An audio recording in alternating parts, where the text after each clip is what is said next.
del taller. Gracias. Les doy la bienvenida a esta que es nuestra última sesión del taller de análisis de secuencias.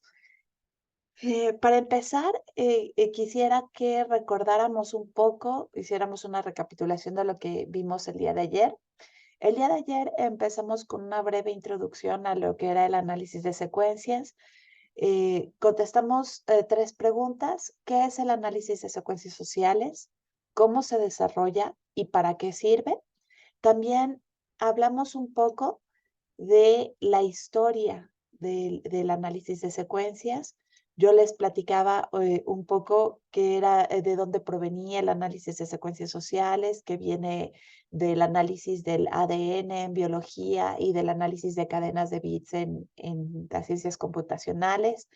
Abbott, hablamos de Andrew Abbott, que fue el sociólogo que lo incorporó al estudio de las ciencias sociales. También hablábamos de que hay 2 grandes posibilidades para analizar las secuencias.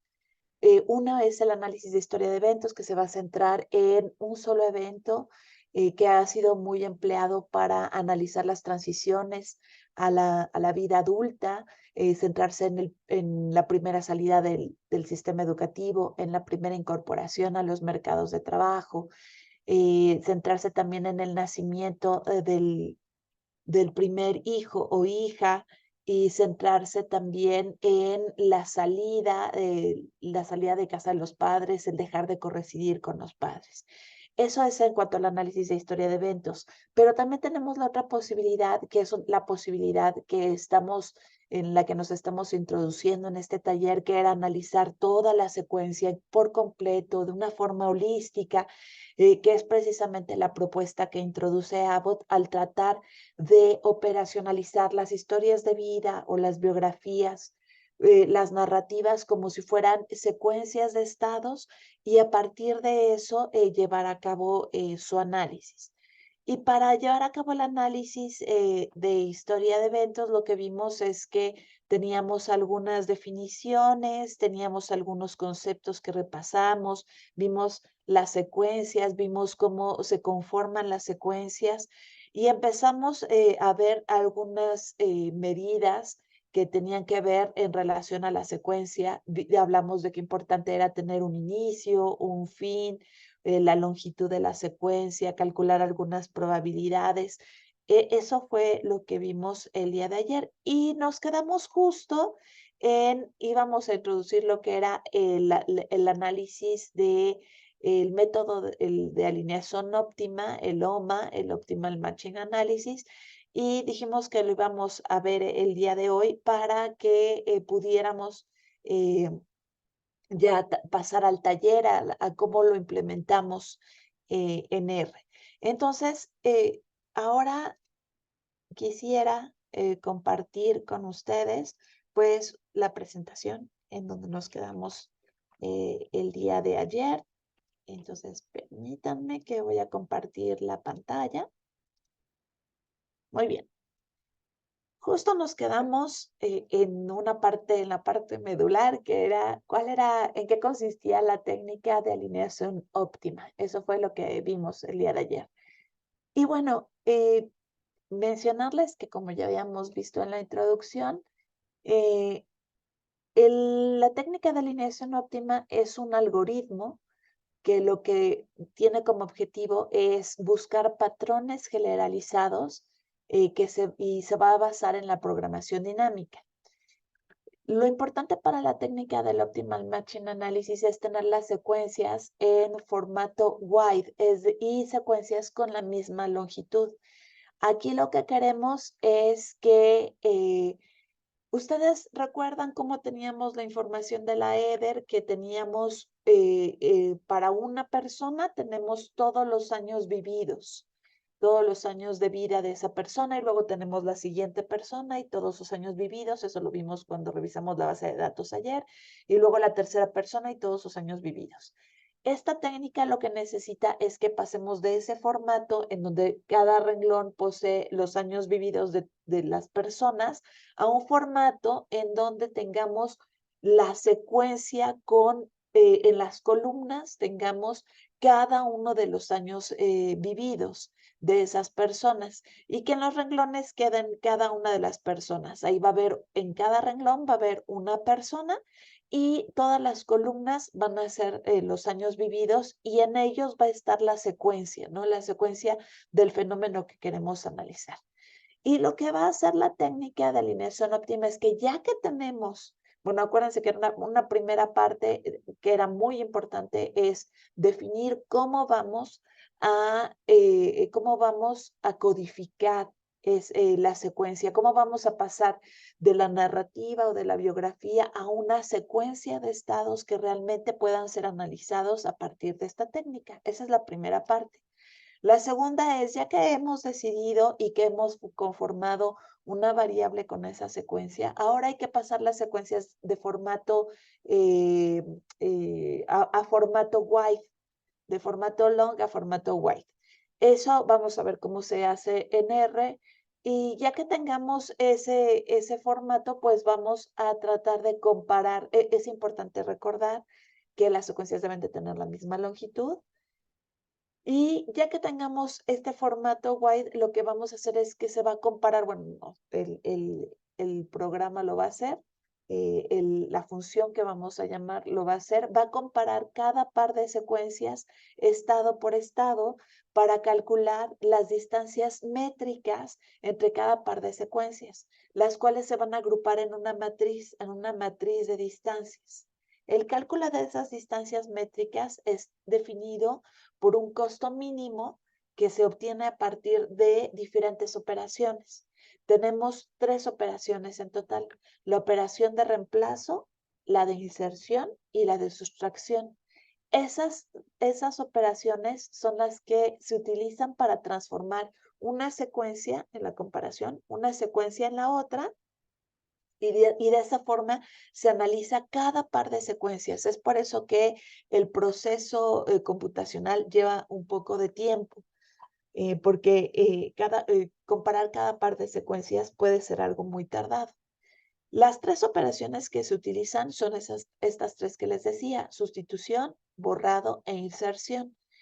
¿Qué es lo que pasa? Vamos a tener las 2 secuencias, la secuencia de la persona 1, la secuencia de la persona 2, y ya que las tengamos las 2 secuencias alineadas, vamos a utilizar estas 3 operaciones para que la secuencia, por ejemplo, la 1, la transformemos en la secuencia 2 y con eso podamos obtener a la hora de cambiar cada uno de los estados para hacer que las secuencias sean iguales, a partir de estas 3 operaciones, vamos a asignar un costo a las operaciones y con eso vamos a tener el costo que llevó transformar la secuencia 1 en la 2. ¿Cuáles son esas 3 operaciones? Es la sustitución, que va a contemplar el cambio de uno de los estados de la secuencia por otro estado. Esta operación, por definición, posee un doble costo, porque lo que se hace en la sustitución es que se borra y además se inserta un nuevo estado. Hay otra operación que es el borrado, en donde se elimina el estado de la secuencia que se desea transformar. El otro es la inserción, que consiste en incluir un nuevo estado en la secuencia que se desea transformar. Ahorita voy a ver un ejemplo para que esto quede más claro, pero es importante que sepan que hay estas 3 operaciones. Por definición, la operación de sustitución va a poseer el doble de costo que la inserción y el borrado, porque se llevan a cabo 2 operaciones simultáneamente. Como les decía, cuando uno sustituye, lo que estamos haciendo es borrando un estado e insertando otro. Entonces, ahí hay 2 operaciones y por eso tiene el doble de costo. ¿Por qué es importante esto de los costos? Porque lo que queremos es precisamente tener una medida que nos acerque a qué tanto se parecen o qué tanto son disímiles esas secuencias. Es por eso que es importante. Generalmente las operaciones de inserción y de borrado se llevan a cabo de forma conjunta, por lo que se les denomina operaciones indel.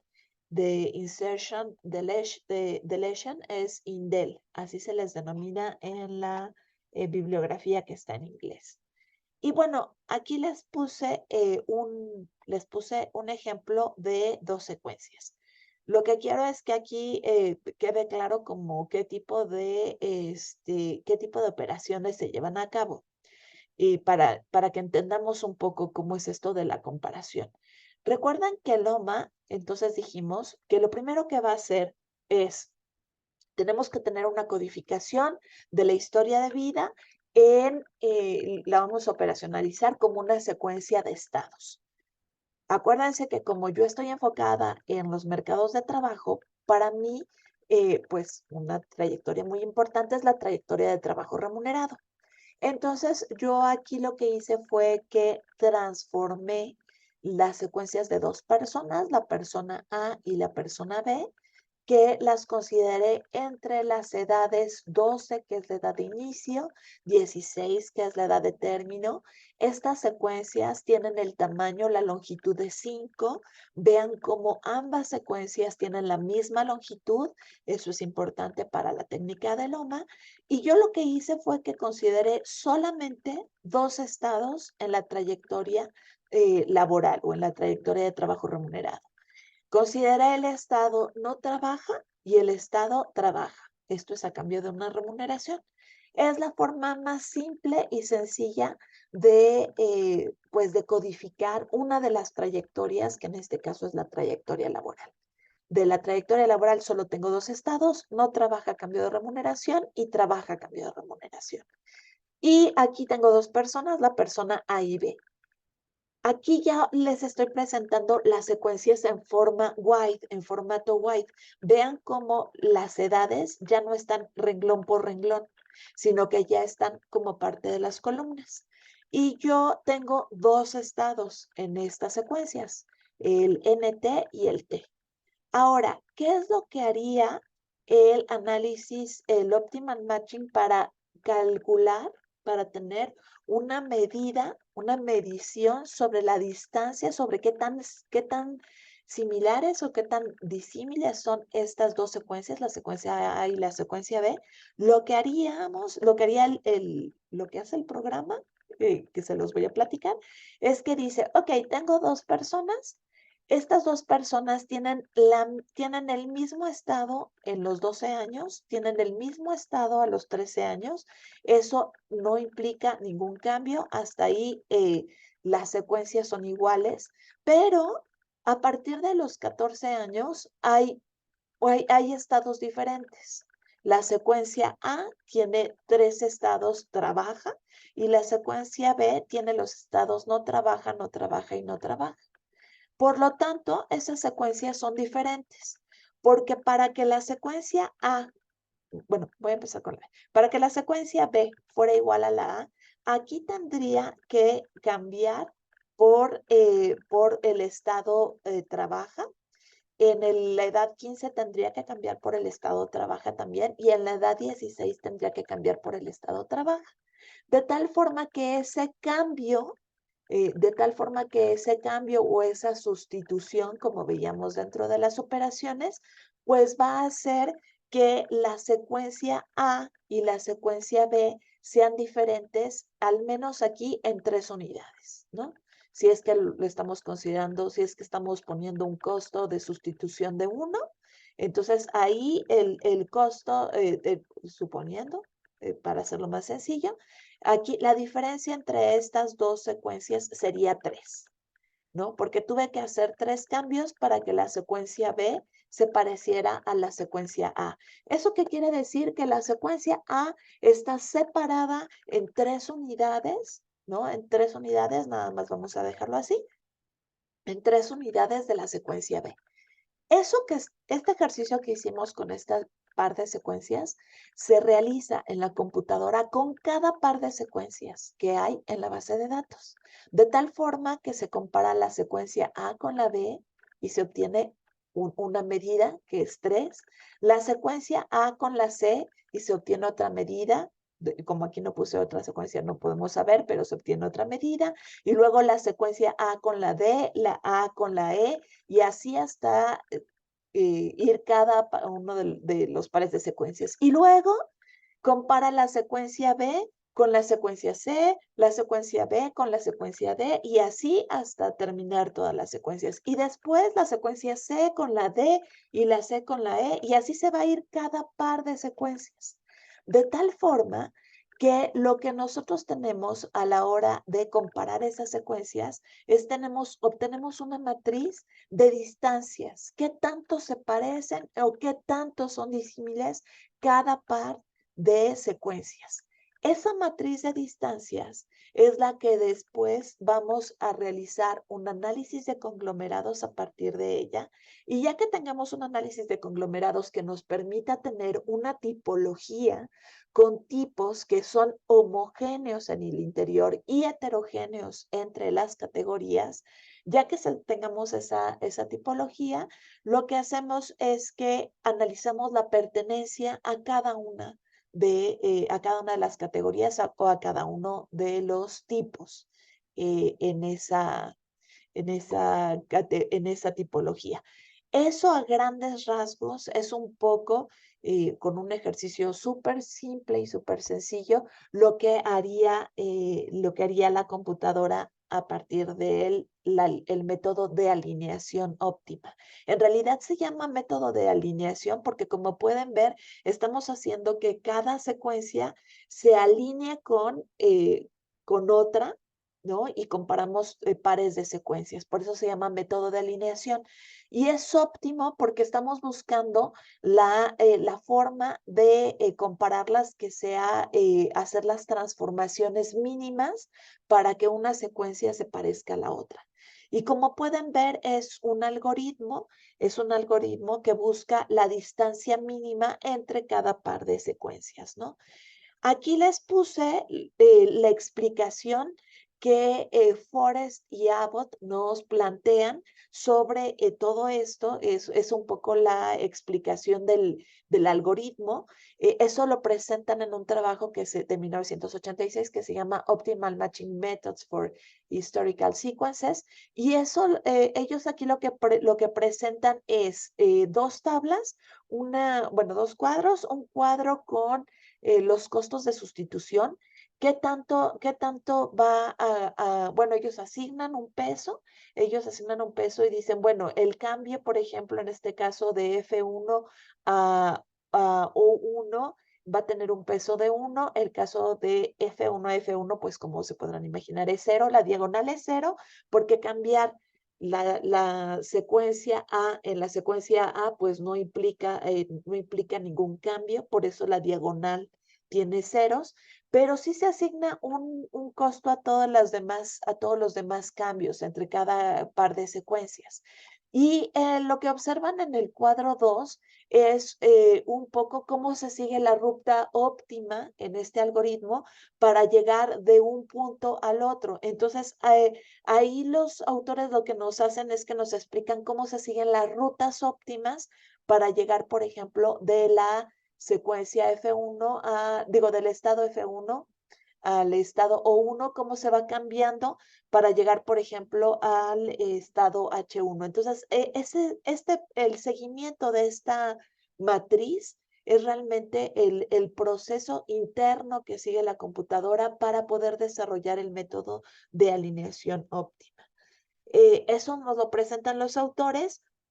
Aquí abajo en la parte inferior izquierda, lo que pueden observar, espérenme porque aquí no se alcanza a ver bien, pero bueno, en realidad lo que nos va haciendo es que va sumando cada uno de los costos hasta llegar a un costo total, que es el costo de transformación, ¿no? De una secuencia en otra, dependiendo de los cambios que hay de estados, ¿no? Entonces, eso, bueno, esa parte es importante como para hacer el ejercicio, para que ustedes sepan el ejercicio de la ruta óptima que se sigue entre el análisis de una secuencia a la otra.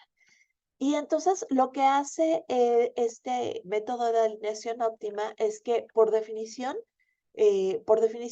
ustedes desde el principio como investigadores llevan a cabo la asignación de costos de transformación. No sé, lo que yo quiero que cueste sustituir un estado por otro, esa asignación se lleva ex ante. Es decir, ustedes lo asignan antes de llevar a cabo el ejercicio, lo cual supone cierta subjetividad o arbitrariedad, porque ustedes desde antes dicen, ah, bueno, para mí es muy importante pasar, por ejemplo, voy a decir algo, para mí, no sé, pensemos en la migración, ¿no? Para mí es muy importante cuando una persona llega a la Ciudad de México, ¿no? O cuando una persona sale de la Ciudad de México. Entonces, esos cambios de estado van a ser los que a ustedes le van a asignar mayor costo. Entonces, por eso se dice que esta asignación de costos es subjetiva o arbitraria, ¿no? Porque el investigador la toma con base en sus conocimientos previos, si es que ustedes asignan los costos de una forma teórica, aunque también hay otras formas de asignar costos. Otra forma es asignar costos constantes, poner a todos los cambios de estado, asignarles el costo de dos, por ejemplo, esa es una forma alternativa. Otra forma alternativa es que la computadora tiene una función para calcular los costos de transición, es decir, para ver qué transiciones de estados son las más usuales y con base en eso asignar costos y asignarle un costo mayor, ¿no? A las transiciones a lo mejor que se presentan más y un costo menor a las transiciones que se presentan menos, ¿no? Entonces, eso un poco son formas alternativas, ¿no? De calcular los costos. Aquí cuando uno habla de los costos para transformar una secuencia en la otra, tengo que decirles que entre los investigadores no existe un consenso sobre cómo debe de hacerse esta asignación de costos en el Optimal Matching Analysis. Principalmente se distinguen cuatro formas de asignar costos. Una es que todos los costos sean iguales, que es una forma muy usada entre los investigadores, porque así dicen, yo no tomo partido, para mí todos los cambios, sin importar si es por ejemplo, pensemos en el ejercicio que realizó Patricio Solís y Francesco Vigliari. No importa si uno pasa a ser de profesionista si uno pasa a ser de profesionista a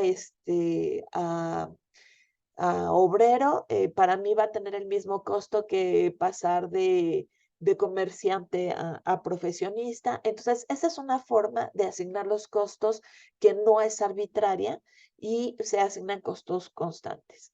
Hay otra forma que es definir los costos de acuerdo al número total de movimientos necesarios para transformar una secuencia en otra, que es un poco lo que les decía. Ahí uno puede asignar los costos dependiendo de lo que está observando. Hay una forma que es tener un sustento teórico en donde el propio investigador define una matriz de costos con base en lo que yo he observado a lo mejor de la bibliografía, lo que yo sé. Entonces, por ejemplo, para mí, no sé, en el caso de las mujeres, pensemos que para las mujeres va a ser más costoso cuando se incorporan al mercado de trabajo ya que tienen hijos. Entonces yo ahí le voy a asignar un costo mayor a ese cambio de estado que sé que por la bibliografía previa es muy importante. Y hay otra forma de asignar costos que les digo que es el inverso de las frecuencias de transición entre los estados. Hay una función para calcular la frecuencia de transición y el inverso es lo que se asigna como costo, que esa también es una forma muy usual entre algunas de las investigaciones que utilizan el OMA. Yo aquí les puse en mi tesis, yo lo que hice es que pues yo exploré yo estaba pues en esta búsqueda de cuál era la mejor forma y tuve muchos cuestionamientos de cómo asignar los costos y además hay muchas personas a las que, por ejemplo, este método les parece poco atractivo y le ven muchas desventajas y entonces siempre cuestionan esa parte. Entonces yo me di a la tarea de hacer ejercicios con diferentes costos y lo que me di cuenta es de que en realidad la asignación de costos no influye mucho, no cambia mucho el resultado final. Entonces, bueno, yo aquí, por ejemplo, para que ustedes lo consideren, yo les pongo la matriz de costos constantes en 2, la diagonal, como habíamos dicho, está en ceros, y todo lo demás, yo lo llené con el costo 2, y la matriz de costos de transición, que es el inverso de la frecuencia de los estados en cada año de vida, me da, si se dan cuenta, es la matriz que tienen en la parte inferior derecha, y si se dan cuenta, es muy cercano a 2. Tiene valores de 1.89, de 1.92, de 1.87. Entonces, en realidad es muy cercano a 2, de tal forma que el haber asignado costos constantes en 2 o costos de transición o haberme quedado con los costos de transición, en realidad no cambia mucho el resultado. Las diferencias son mínimas. Entonces, yo en el caso de la tesis lo que hice es que para que no dijeran que arbitrariamente había decidido cuál era la matriz de costos y al asignarla como costos constantes, considera una matriz de costos de transición. Dije, bueno, la computadora calcula las frecuencias de transición, yo lo que tomo es el inverso de de esas transiciones, y así fue como yo lo consideré para mi tesis, ¿no? Eso se los paso ahí como un detalle, y fue algo que después de revisar muchas investigaciones vi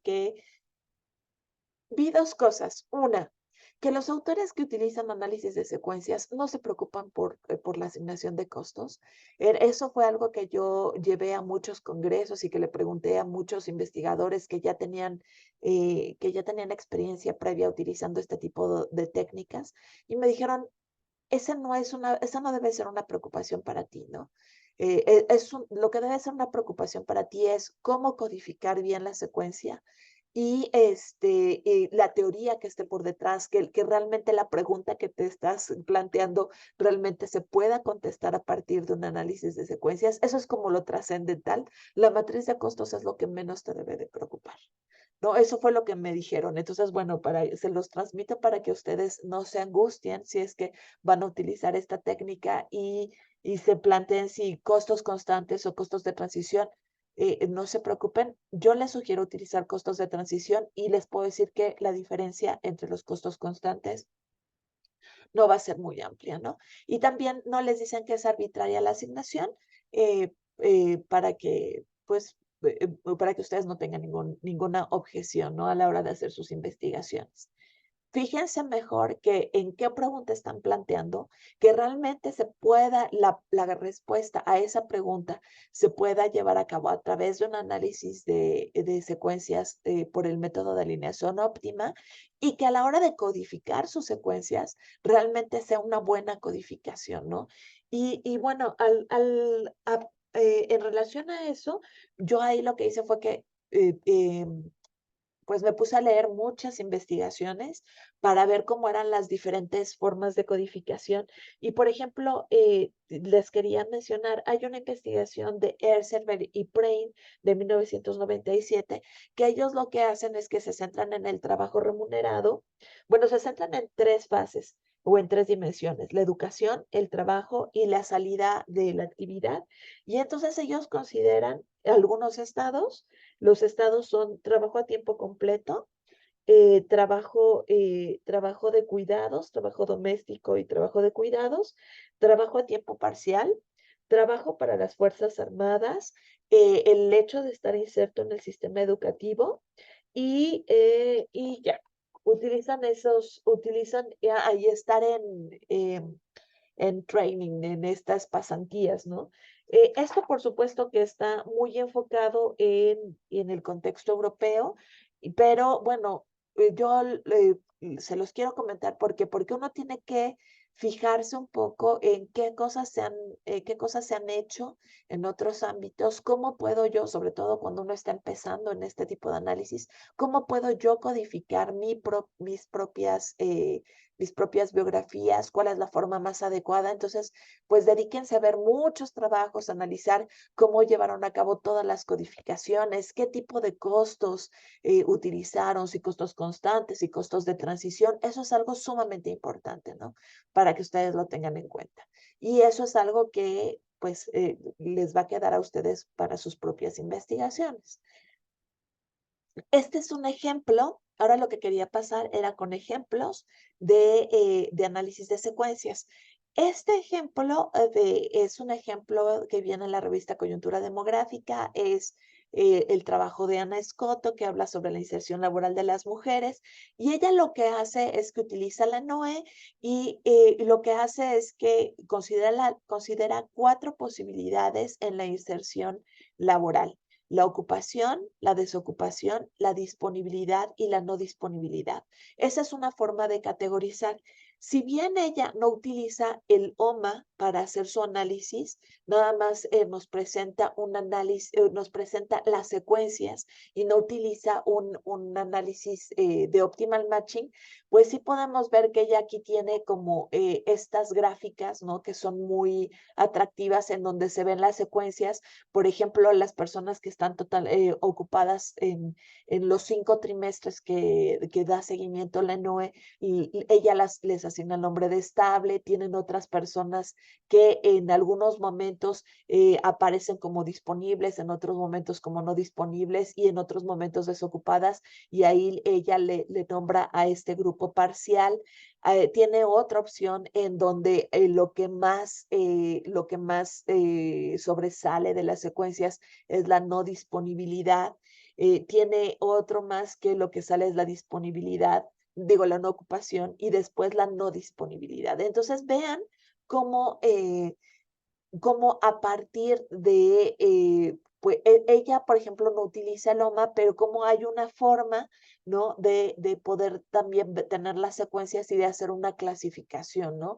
Ella lo que utiliza, y que aquí lo dice, son grupos analíticos, ¿no? Ella hace una separación, ve qué es lo que, ve cuál es la categoría que más se repite, y a partir de eso hace una agrupación, ¿no? Ella toma 5 posibles grupos. Esto no utiliza la técnica del Optimal Matching Analysis, pero es una forma. Lo que me gusta del trabajo de Ana es, y por lo que quería enseñárselos, es por la forma en cómo categoriza la trayectoria remunerada, para que ustedes vean que los estados que se deben de considerar tienen que ser estados exhaustivos, que realmente nos hablen de todas las posibles dimensiones que se pueden repetir. Acuérdense que eran estados recurrentes, que se pueden repetir en el tiempo, y además cambian en el tiempo, ¿no? Hay unos casos, por ejemplo, este tipo que es estable y este tipo no disponibilidad, que no cambian en los 5 periodos, pero si se dan cuenta hay otros que sí. Entonces es importante tener secuencias que sí cambian en el tiempo. Entonces, por eso quise compartirles este trabajo de Ana Scott. El otro es el trabajo que yo realicé en mi tesis de doctorado, y en ese trabajo lo que yo hice fue que, bueno, este ya es el resultado del análisis de secuencia. Una vez que ya se corrió el análisis de conglomerados, lo que yo obtuve fue una tipología con 3 diferentes categorías: el clúster 1, el 2 y el 3. Y ahí lo que pueden observar, yo lo que quise fue centrarme en trabajo remunerado y trabajo no remunerado, combinado con, como les había comentado en la sesión de ayer, combinado con si las personas no tienen hijos, si las personas tienen hijos menores de 6 años, y si las personas tienen hijos mayores de 6 años. Entonces, vean cómo yo tengo en una única secuencia, tengo 6 estados: 2 para el trabajo, y 3 para eh, sí, 2 para el trabajo y 3 para la situación en la vida familiar, sin hijos, con hijos menores de 6 años y con hijos mayores de 6 años. Son 5 estados, perdón. Son 5 estados. Y esos estados, yo lo que hago, con 5 nada más, vean cómo se vuelve un poco complicado a veces la lectura. Imagínense si tienen más estados. Aquí, por ejemplo, con los colores más claros, lo que ustedes pueden observar son precisamente los momentos en donde no hay trabajo. Estas son únicamente mujeres, son mujeres mexicanas nacidas en la primera mitad del siglo XX. Y lo que pueden observar es que con los colores claros, el verde más clarito, el naranja más clarito, el azul más clarito, lo que tengo son momentos en donde las personas no trabajan. Y con los colores oscuros yo marqué el trabajo remunerado. Ahora, ¿cuál es la diferencia entre el verde, el naranja y el azul?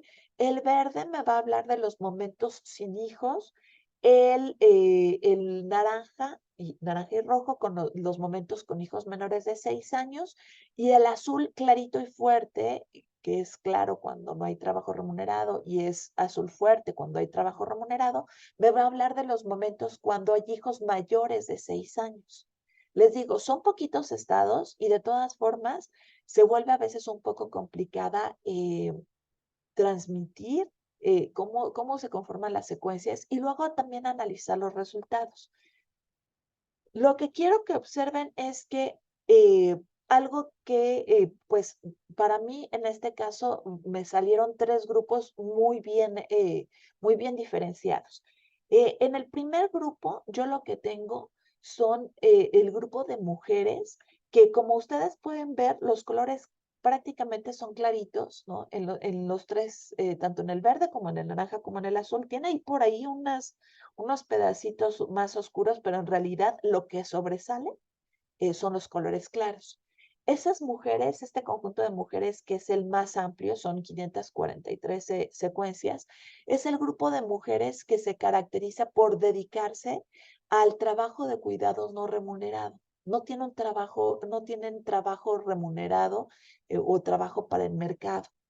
Entonces, este es el grupo, como se podrán imaginar, en donde hay una tradicional división sexual del trabajo, son mujeres que están dedicadas al trabajo de cuidados, que van a participar en el mercado de trabajo en los verdes oscuros que alcanzan a ver por aquí abajito y los azules más fuertes son cuando tienen trabajo remunerado, pero son segmentitos de sus vidas y son los verdes cuando antes de que tuvieran hijos y los azules es cuando sus hijos ya tienen más de 6 años. Eso es lo que algunas investigadoras, principalmente yo me enfoco en las demógrafas, algunas demógrafas ya nos habían hablado de este patrón en las trayectorias de vida de las mujeres, ¿no? Analizadas de una forma transversal o de una forma cualitativa. Y yo lo que hago es verlo también en el análisis de las secuencias cuantitativas. Ese es el primer grupo, el más numeroso. El segundo grupo, que es el del clúster 3, es un grupo que es el segundo en importancia.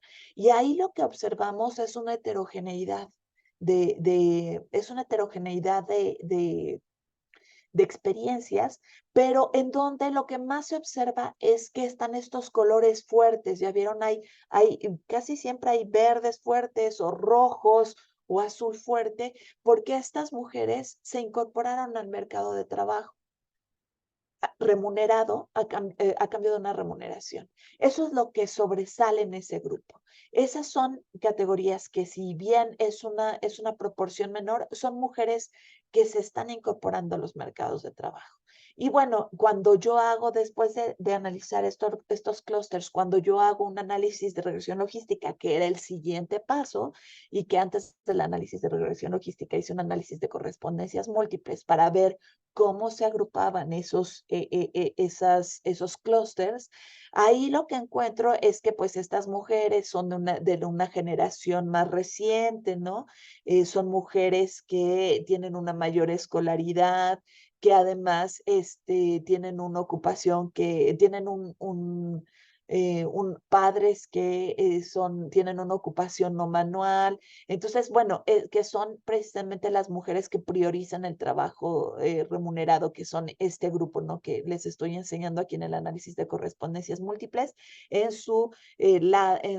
el lado izquierdo superior en la gráfica, ¿no? Y finalmente tenemos es un grupo reducido en tamaño, son 77 secuencias, que son mujeres que tienen una experiencia que es peculiar, es un grupo que yo encuentro y que considero que es un grupo atípico. ¿Se acuerdan que podíamos ver también los grupos atípicos?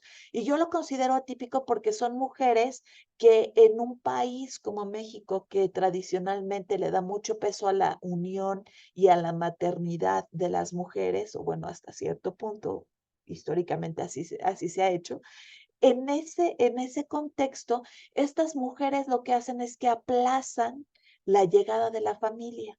Si se dan cuenta, por ejemplo, los colores naranja y azul están casi al finalizar las secuencias. Igual hay rojos y azules, pero están casi al finalizar. Y casi todo son verdes, que es cuando las mujeres no tienen hijos. El verde claro es cuando no tienen hijos y no trabajan a cambio de una remuneración. Y el verde oscuro es cuando no tienen hijos y sí trabajan a cambio de una remuneración.